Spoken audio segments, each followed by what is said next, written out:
नमस्कार दोस्तों, स्वागत है आपका दूधावा साइंस एकेडमी में। दोस्तों, अगर आप किसी समस्या से जूझ रहे हैं तो आईने के सामने खड़े हो जाइए और आईने में जो शख्स आपको दिखाई देता है उसकी आंखों में देखिए। वो शख्स यकीनन आपकी हर एक समस्या का समाधान कर देगा, लेकिन आपके विचारों में ऋणात्मकता का होना नहीं चाहिए। आप अगर सकारात्मक सोच के साथ किसी समस्या का समाधान करने के लिए कोशिश करेंगे तो यकीनन आपको उसमें सफलता मिलेगी। ये एक नजरिए की बात होती है कि आप किसी भी वस्तु या चीज के प्रति क्या नजरिए रखते हैं। अगर आप सकारात्मकता के साथ किसी भी विषय पर अगर सफलता हासिल करना चाहते हैं तो आप अवश्य वो काम कर सकते हैं। दोस्तों, आज हम बात करेंगे मानव नेत्र के बारे में। मानव नेत्र परत दर परत होता है। हम मानव नेत्र का अध्ययन परत दर परत करेंगे, एक परत के नीचे दूसरी परत, फिर तीसरी परत। लेकिन क्या है, आप क्या करते हैं कि इसको समझने के लिए कोशिश नहीं करते हैं और आप इसको रटने की कोशिश करते हैं। लेकिन जो है कॉन्सेप्ट के बेस पर अगर आप इसका अध्ययन करेंगे तो आप जरूर इसको अध्ययन कर पाएंगे और इसको याद रख पाएंगे। ठीक है, तो हम आज बात करते हैं मानव नेत्र की। और मानव नेत्र में सबसे पहली परत अगर हम देखते हैं इसमें, तो सबसे पहले किसकी बात करते हैं? श्वेत पटल की। श्वेत पटल। श्वेत पटल क्या होता है? जब हम आईने के सामने आप खड़े होकर देखिए, अपनी ही आंख को देखिए, तो आंख पे क्या होता है? एक सामने सबसे पहले तो एक काला गोल घेरा होता है, ठीक है, और उसके अंदर भी एक गहरा काला घेरा होता है। लेकिन जो वो काला घेरा जिस सफेद आवरण से घिरा हुआ होता है वो क्या है? सफेद पटल या श्वेत पटल। श्वेत पटल क्या होता है? एक आवरण होता है और जो नाम से ही स्पष्ट है कि इसका रंग कैसा होता है? श्वेत होता है, ठीक है।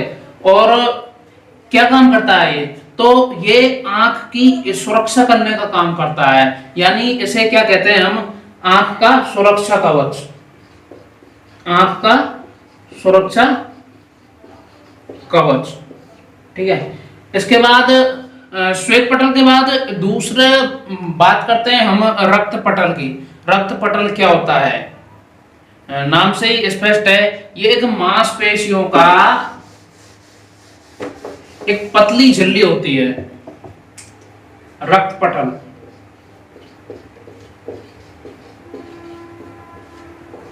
रक्त पटल एक मांसपेशियों से बनी एक पतली झिल्ली होती है।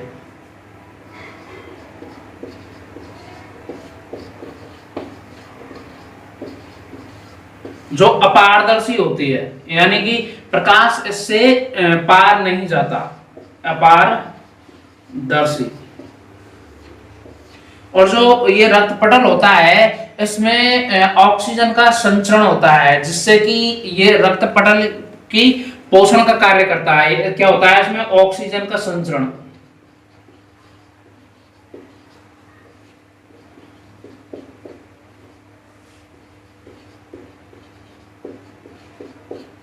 जब ऑक्सीजन का संचरण होगा तो ये क्या कार्य करता है? तो ये कार्य करता है जो ये दृष्टि पटल होता है, यानी कि रेटिना।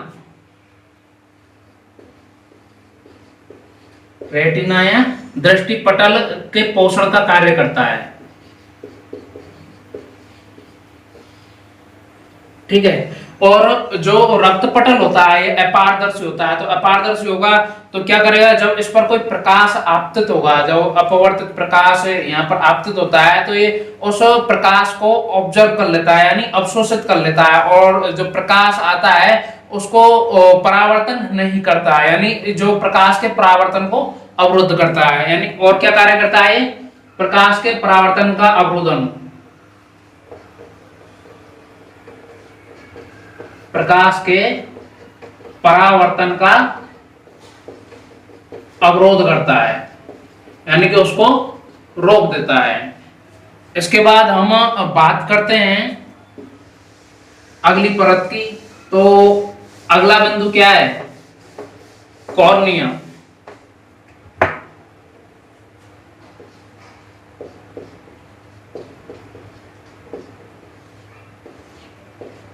कॉर्निया। ये जो मानव नेत्र का श्वेत पटल के भाग सामने से देखने पर जो सबसे पहला जो पार्ट होता है वो होता है कॉर्निया। ठीक है, कॉर्निया कैसा होता है? तो यूं तो हम देखते हैं तो हमें जो है आंख में बिल्कुल गोलाई दिखाई देती है, लेकिन ये थोड़ा उभरा हुआ होता है। जब इसकी बारीकी से हम अध्ययन करते हैं तो ये क्या होता है? कॉर्निया उभरा हुआ भाग है।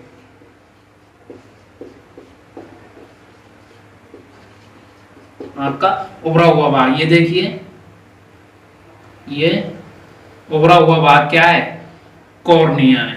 कहां पर स्थित होता है ये? तो ये श्वेत पटल के मध्य में, देखिए श्वेत पटल है यहां पर, और जो श्वेत पटल के मध्य में स्थित होता है, तो श्वेत पटल के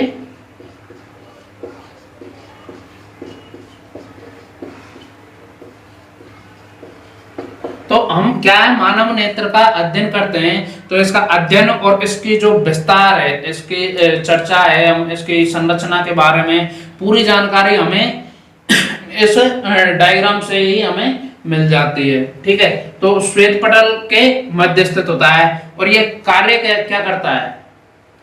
कार्य करता है, जो प्रकाश की किरणें इस पर आपतित होती है उनको अपवर्तित करने का कार्य करता है, यानी प्रकाश किरणों का अपवर्तन करता है। प्रकाश किरणों का अपवर्तन,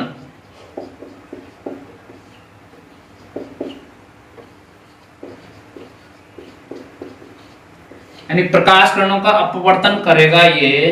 तो कैसा है? पारदर्शी, क्योंकि अपवर्तन करेगा तो प्रकाश की किरणें इससे पार चली जाएंगी। तो ये कैसा होता है? इसकी प्रकृति क्या है?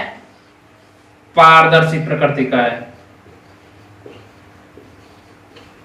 ठीक है, इसके बाद बात करते हैं हम परितारिका की। परितारिका और पुतली दोनों एक दूसरे से संबंध रखते हैं। ठीक है, परितारिका,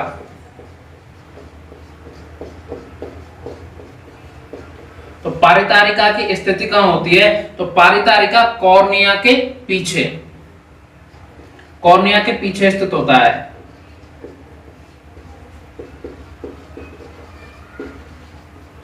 कॉर्निया के पीछे, ये कॉर्निया है और ये क्या है? परितारिका। कॉर्निया के पीछे जो क्या है? परितारिका स्थित होती है। और जो परितारिका होती है ये एक मांसपेशियों, रेशेदार मांसपेशियों का एक भाग होता है। कैसे होते हैं? इसकी संरचना कैसे होती है? ये रेशेदार मांसपेशियों की बनी होती है, रेशेदार मांसपेशियां। और जो परितारिका है, परितारिका के मध्य में एक छिद्र पाया जाता है और वो छिद्र क्या है? वो छिद्र पुतली कहलाता है। परितारिका के मध्य छिद्र,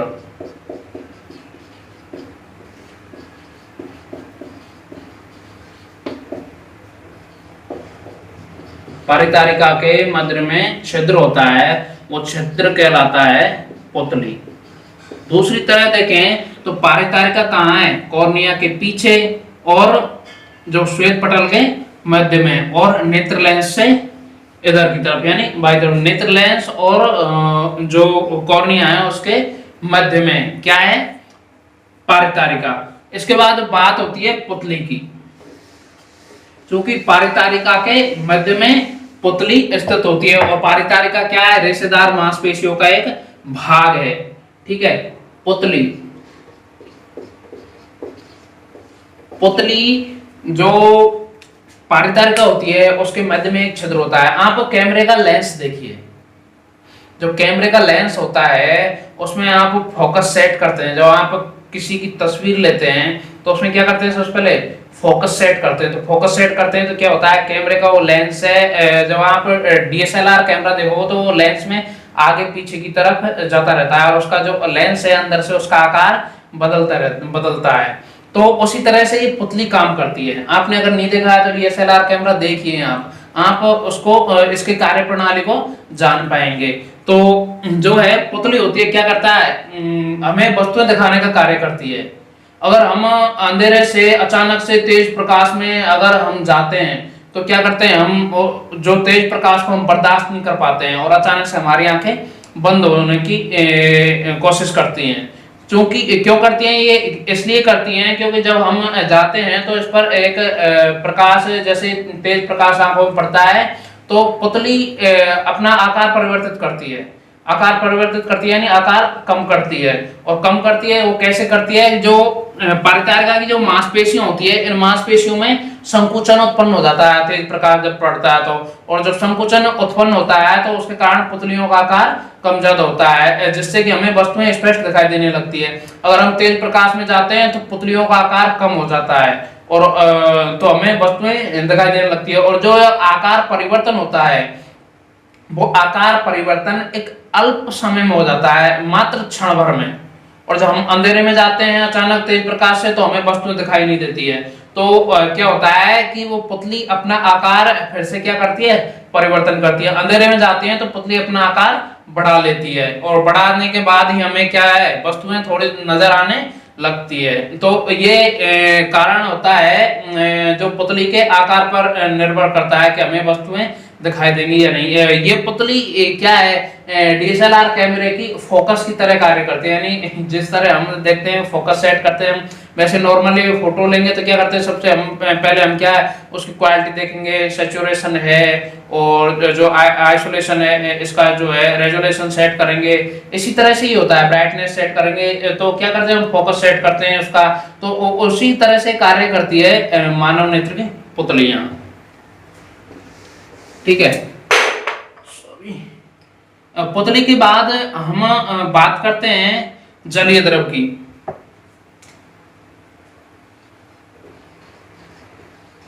जलीय द्रव, जो जलीय द्रव होता है वो जलीय द्रव जो मानव कॉर्निया है, कॉर्निया और नेत्र लेंस के मध्य स्थित होता है। मध्य में एक पतला द्रव होता है, तरल। ये यहाँ पर ये पुतले के पास भी, और यहाँ पर जो ये नेत्र लेंस, ये नेत्र लेंस है और ये क्या है, कॉर्निया। तो कॉर्निया और नेत्र लेंस के मध्य, तो इसकी स्थिति कहाँ होती है, कॉर्निया और नेत्र लेंस के मध्य।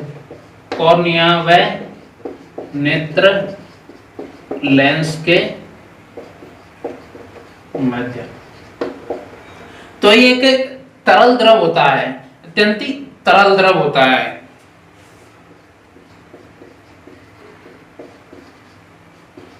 और पारदर्शी प्रकृति का होता है, पारदर्शी होता है। तो इसका कार्य क्या है, तो जलीय द्रव कार्य करता है एक तो आंख का आकार बनाए रखने में, यानी कि आंख का आकार गोल बना रहे, ठीक है। और दूसरी बात है इसका कार्य होता है जो कॉर्निया और जो नेत्र लेंस है इनका, और जो आपस का क्षेत्र होता है उसके आसपास का, जैसे पुतली है, परितारिका है, तो इनका पोषण करने का काम ये जलीय द्रव करता है। किसका, जो जलीय द्रव नहीं सॉरी कॉर्निया व नेत्र लेंस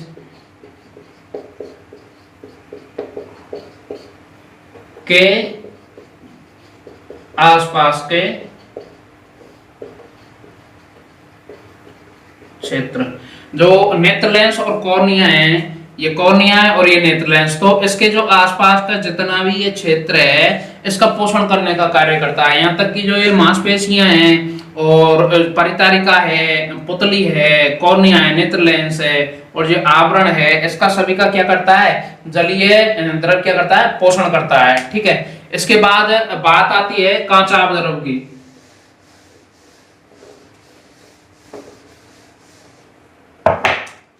कांचाभ द्रव,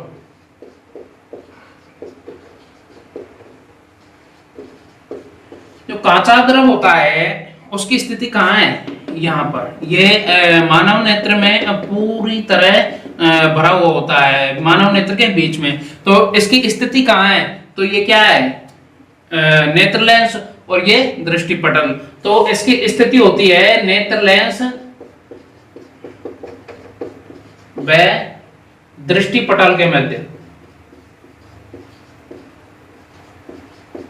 दृष्टि पटल के मध्य।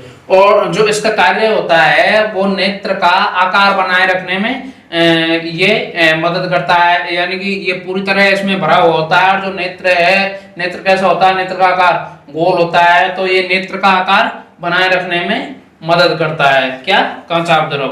कांचाभ द्रव के बाद हम बात करते हैं नेत्र लेंस की।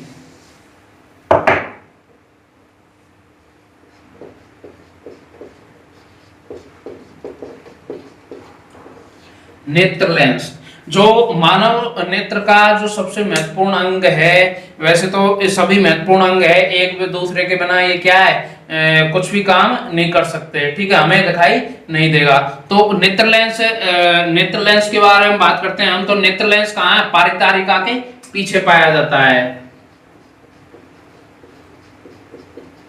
पारितारिका के पीछे, ठीक है। जो नेत्र लेंस है पारितारिका के पीछे स्थित होता है। तो कोई भी वस्तु है, तो अगर हम किसी वस्तु को यहाँ पर रख दें, तो ऐसा तो है नहीं है कि ये यहाँ पर स्थिर रह जाएगी। अगर हम इस वस्तु को यहाँ पर रखें तो छोड़ने के बाद क्या है, गिर जाएगी। तो क्या स्थिर रहती है कि जो नेत्र लेंस है स्थिर रहता है। तो नेत्र लेंस स्थिर किससे रहता है? तो ये आसपास कहाँ से जुड़ा हुआ है, यहाँ से किससे जुड़ा हुआ है, ये क्या है, मांसपेशियां हैं, ठीक है। तो नेत्र लेंस मांसपेशियों के द्वारा स्थिर रहता है। मांसपेशियों से स्थिर, मांसपेशियों से स्थिर रहता है। और इसका मुख्य कार्य होता है, जो आने वाला प्रकाश होता है, वस्तु से आने वाला प्रकाश होता है, उस प्रकाश को ये फोकसित करने का कार्य करता है। तो प्रकाश को फोकसित करता है। आप देखते हैं कि जब वस्तु अत्यंत दूर रखी हुई है हमें, तब भी स्पष्ट दिखाई देती है, और आंख के बिल्कुल करीब है फिर भी हमें क्या है, वस्तु स्पष्ट दिखाई देती है। तो ऐसा कैसे हो सकता है कि एक ही लेंस जो है वस्तु को स्पष्ट दिखा दे, दूर रखी हुई वस्तु को भी स्पष्ट दिखा दे और नजदीक रखी हुई वस्तु को भी स्पष्ट दिखा दे? तो क्या है, जो नेत्र लेंस होता है वो एक लचीले पदार्थ का बना होता है। लचीले पदार्थ का बना हुआ होता है। और जब वस्तु अनंत पर रखी हुई होती है तो ये मांसपेशियों में खिंचाव, जब अनंत से रखी हुई वस्तु से प्रकाश हमारी आंखों पर आपतित होता है, तो जो मांसपेशियों में क्या होता है, खिंचाव होता है। और चूंकि ये लचीले पदार्थ का बना होता है, तो ये खिंचाव के कारण इसकी वक्रता त्रिज्या में क्या होता है, परिवर्तन कर देता है लेंस की में। यानी मांसपेशियों का खिंचाव, मांसपेशियों में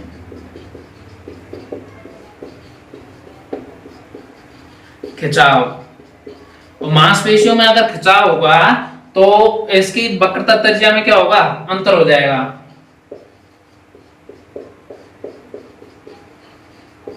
चूंकि आप जानते हैं कि अलग अलग वक्रता त्रिज्या के लिए, अलग अलग वक्रता त्रिज्या के लेंस के लिए जो दूरी है, फोकस दूरी, वो अलग अलग होगी।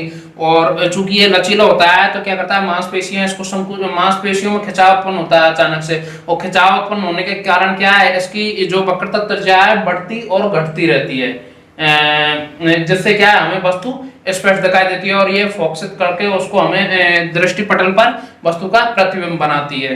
तो जो इसका फिर एक और कार्य आ गया कि क्या है, क्या करता है, ये प्रतिबिंब बनाने का कार्य करता है, वस्तु का प्रतिबिंब बनाता है, प्रतिबिंब बनाता है वस्तु का। तो प्रतिबिंब कैसा बनाता है, ये लेंस की प्रकृति पर निर्भर करता है कि प्रतिबिंब कैसा बनता है। तो जो नेत्र लेंस से प्रतिबिंब बनता है वो वास्तविक बनता है, वास्तविक बनता है, उल्टा बनता है, उल्टा और छोटा, वस्तु से छोटा बनता है, ठीक है। ये तो हुई हमारे नेत्र लेंस की बात। और वक्रता त्रिज्या क्या होती है वो आप पिछले वीडियो में पढ़ चुके हैं, ठीक है। इसके बाद बात करते हैं हम दृष्टिपटल की, या फिर रेटिना। अंग्रेजी में दृष्टिपटल को रेटिना कहते हैं।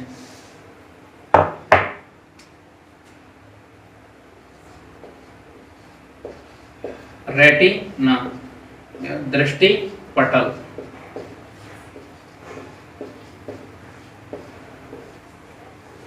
दृष्टिपटल एक पारदर्शी झिल्ली का बना होता है।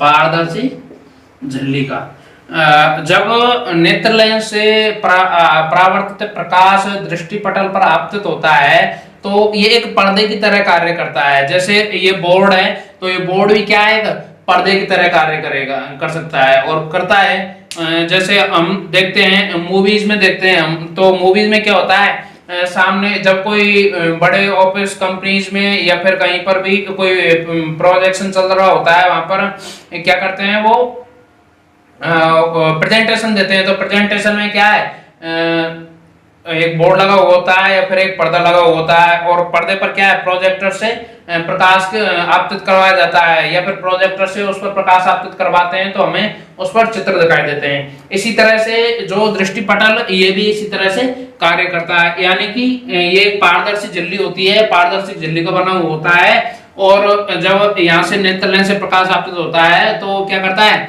इसको जैसे ही प्रकाश आपतित होता है तो हमें जो प्रतिबिंब दिखाई देने लगता है। और प्रतिबिंब कैसा बनता है, वास्तविक बनता है, उल्टा बनता है, वस्तु से छोटा बनता है। और ये क्या है, दृष्टि पटल पर छोटी छोटी कोशिकाओं का एक जाल होता है,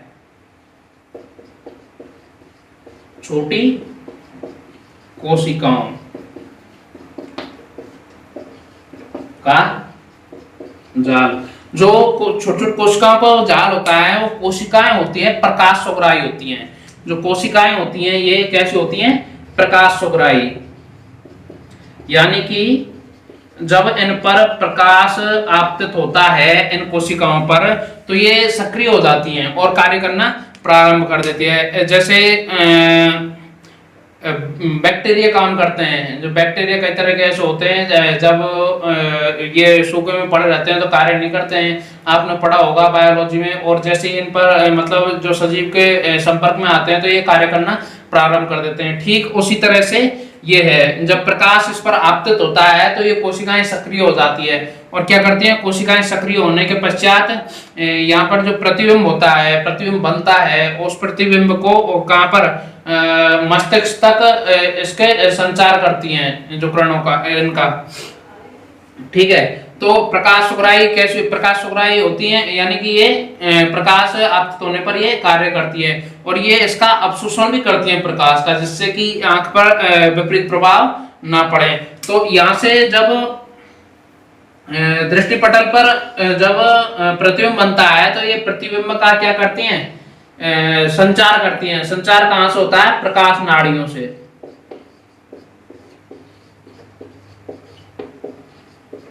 प्रकाश नाड़ियों से, यानी कि प्रतिबिंब बनने के पश्चात ये संदेश भेजती है मस्तिष्क को और मस्तिष्क क्या करता है, उन प्रतिबिंब को, यानी उल्टा बना प्रतिबिंब है उसको एडजस्ट करके या फिर समायोजन करके उसका हमें सीधा वस्तु को दिखा देता है। तो दृष्टि पटल से प्रतिबिंब बनने के पश्चात जो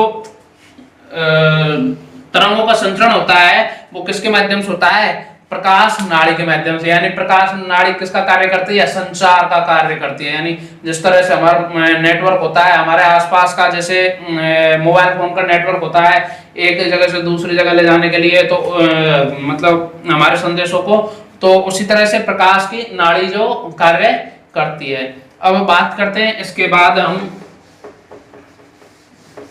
दृष्टि परास की।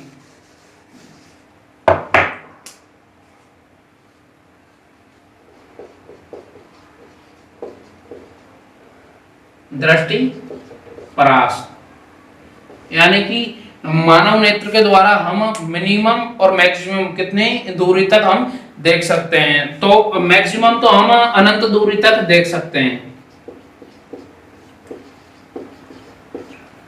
और जो मिनिमम दूरी होती है, यानी कम से कम कितनी दूरी तक मानव नेत्र जो स्पष्ट रूप से देख सकता है, फिर स्पष्ट रूप से उसका प्रतिबिंब बनता है, तो वो मिनिमम दूरी होती है 25 सेमी।